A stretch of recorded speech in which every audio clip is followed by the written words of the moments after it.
এই দুনিয়ায় আসলে আপনার বলতে কি আছে? এই ঘর, টাকা, সংসার, মানুষ এগুলো?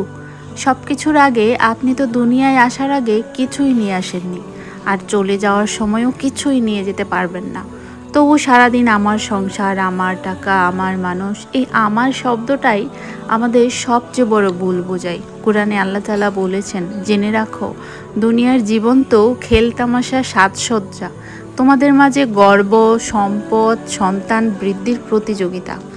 অর্থাৎ যা নিয়ে আমরা এত ব্যস্ত সেটা আসলে সাময়িক। রাসূলুল্লাহ সাল্লাল্লাহু আলাইহি সাল্লাম বলেছেন, দুনিয়াতে এমনভাবে থাকো যেন তুমি একজন পথিক আর অস্থায়ী যাত্রী। চিন্তা করুন, একজন পথিক কি কখনো জায়গাকে আমার বলে ধরে নেয়?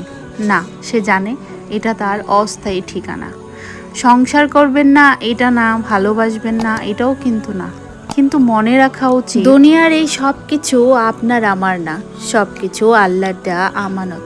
আজ আছে, কাল নাও থাকতে পারে। তাই আমার কম বলুন, আল্লাহর বেশি ভাবুন, কারণ শেষ পর্যন্ত সব কিছু আল্লাহর কাছেই ফিরে যাবে। তাই আমার বলে কাউকে মনে কষ্ট দিয়ে দুনিয়াতে স্থায়ী হওয়ার চিন্তা নিয়ে বেঁচে থাকা উচিত না।